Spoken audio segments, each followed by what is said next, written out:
Say something before I move on. See, you guys are in your, at the threshold of the dreams that you want to achieve. Please sit down. It's going to be slightly longer.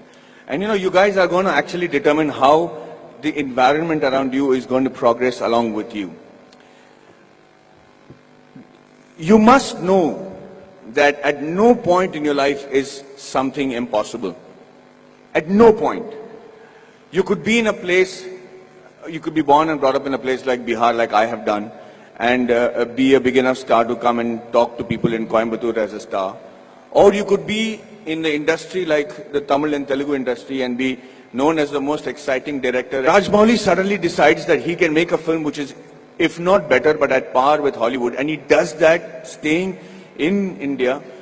And he hits the ball right out of the park. He becomes historic in just that one moment. There is a huge lesson to be learned on things like that. Everybody keeps saying success is when the right opportunity meets the right preparation, right? So you can't have the right preparation by being the engineer that you want to be, and you keep looking out for that right opportunity. But what makes the right opportunity and the right preparation come together? When does that synergy happen for you to be prepared for it? Because like they say, if you're prepared but you don't get the opportunity, it's useless. If you have the opportunity, you're not prepared, it's not useless. But they have to meet at a point, right? And that meeting happens because you will it to happen, because you want it so badly to happen. I could be walking down any street, I could be anybody, but why did that one director come and meet me and wanted me to act in that television serial? If you look at every next step in my career, I have never prepared for it. I have never imagined that this could happen. I never imagined that Mani Ratnam will call me. How would Mani Ratnam know about a guy who's doing a television series in Bombay without even seeing one episode of mine? So let's come back to that one point that happens, the synergy that happens between the right opportunity and the right preparation. And that happens when you have what is called situational awareness. So let me tell you a little bit about situational awareness. Situational awareness is when, as in the army, they say you're completely aware of what is happening around you at all times. So, as I was saying, the situational awareness happens when you're completely aware of everything that is going around you at all times. And you should be able to do that. When we are in the army, and if you're walking down the ground, parade ground, anybody who's involved with the defense will know what I'm saying is the truth. And if there's an officer walking away from the other side of the ground, you have to stop and salute him and say, Ram Ram Sarji, or whatever is a call of the unit. If you don't, they'll give you a brick in your hand and you have to shave with that brick. So, thank you, that's awesome. So, the situational awareness is because you should know when the enemy is around you or when there is danger around you. You know how that is taught to you from when you're a child? That's taught to you in the form of good manners, in the form of being courteous. So when you say a good morning, or you're saying a good afternoon, or you're looking around and helping a teacher who's carrying a book and being aware that she needs help, or you're watching around and stepping over a drain and not tripping on yourself, you should know that you're fairly evolved in the art of situational awareness. That's why people insist on teaching children good manners. And anybody who has good manners, it's not just a desire, it's not the desire just to be considered to be a polite guy, but the ability to know when somebody needs to be wished, somebody needs help, somebody is in need of assistance, or somebody has to run away. And that's why you teach your child good manners. And I will tell you today, from the bottom of my heart, I might not be completely worthy of some of the opportunities that I got, but I grabbed it like hell. And I got those opportunities simply because I was a very well-mannered person. I was able to, and with that manner, with the way you walk, with your gait, the kind of words that you use, it's very common to use normal language when you're friends and everything, but most people don't even have a vocabulary. The reason I started those classes in Kolhapur was so that I had my friends who came to me and said, Maddie, we are very good engineers, buddy. We're really good at what we're doing. But the problem is I can't speak in English, I can't speak in Marathi. So when they come from Tatas and Kirloskars for campus selections, I'm not able to communicate to them.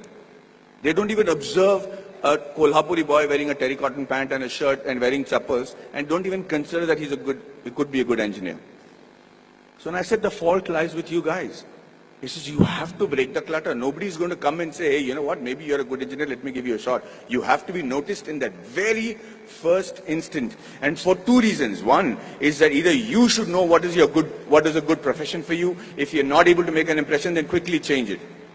This is not the be-all and end-all. The engineering or whichever subject that you choose to major in when you're in college does not literally have to be your lifelong profession. But give it a shot. At least know if that is a profession that you really want to pursue and excel in, because that's the only way you'll survive, is if you excel in it. If you excel in it to such an extent that you think, sleep, dream, eat, breathe that particular job. And I do that with acting. And I'm telling you, I do not know what else. I would have been a really bad soldier because I think I'm a really good actor. I'm involved completely, 100% of the time. I'm doing research. If I have free time, I'm going to YouTube and finding out what is a different method of acting. I just do that with a passion. If you're not doing that for your profession, know that you're in a secondary profession. Know that you're doing something which the Lord has not made you to achieve glory in. So you have to give it that shot. Now, what I'm trying to tell you is that Kolhapuri friends of mine who then came to me and I said, okay, let's try and see if we can change that. So at 5 o'clock in the morning, they would come to my room, we'll go to the terrace, and I started teaching them how to present themselves in the interview. Things that I had the good fortune of doing because I had many interviews and many group discussions to attend. And then I started with basic things on how to shake hands, how to look somebody in the eye and speak. How do you introduce yourself? How do you shake hands with a lady as opposed to a man? How do you speak on a phone? What is dining table etiquettes? What's telephone etiquettes? When do you use a shrimp fork or a salad fork or people might think I don't require that. I'm never going to work on those things. I'm doing my father's business. But you never know. That is the preparation that you make to make that quantum leap in your careers. These are basic things. You have to know that. You have to know how to dress correctly. You have to know if you have body odor. You have to know whether you're spitting on people's face and how to stop it when you're speaking. If you don't do these things, ladies and gentlemen, you will be in an average life, doing an average job and living an average life. Having said that, I'm not saying that is wrong. That could be your calling. My father is very happy living that sort of a life because they don't live in extremes. But if you have a passion and if you have a desire to be exceptional, if you have a desire to be seen apart from the crowd, then this is the bare minimum thing you should do. So when these guys went for the interview the next time in Kolhapur, I made it a point to call the Tatas and say, hey, you know what is wrong? Because I am from Jamshedpur, from the Tata Steel town. I knew the officers, I knew the senior gentlemen.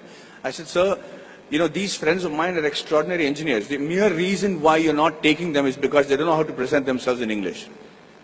How long is it going to take for you to send somebody who knows Marathi in your panel so that they can actually judge and see if these guys are good enough for Tata Steel? Do you need good people who speak in English or do you need somebody who are good engineers? And he agreed. He actually sent people from Maharashtra, and for the first time in the history of Kolhapur, we had 5 guys getting into Tata Steel and Kirloskars. And I just wanted to say that I'm not taking credit for it. I just felt bad because it is just a small 3-day push that they required to achieve that. So when they were interviewed, they said 4 years of learning engineering one side, and those 3 days with Maddie, we became engineers and successful today because of those 3 days. And what I am teaching you is nothing extraordinary. It is simple stuff. It's the norms. It's the way of the world. So yes, we are all radicals here. I mean, you guys are very awesome students. You're sitting there quietly listening to me. We used to make a ruckus if somebody came to give a speech. But the idea is that you have to connect to the audiences that you're speaking to. Public speaking and group discussion skills can be taught in 15 minutes. I used to challenge my students that I should say, I will hold each and every one of your attention for 15 minutes because I will say such relevant stuff that you will be forced to pay attention to me.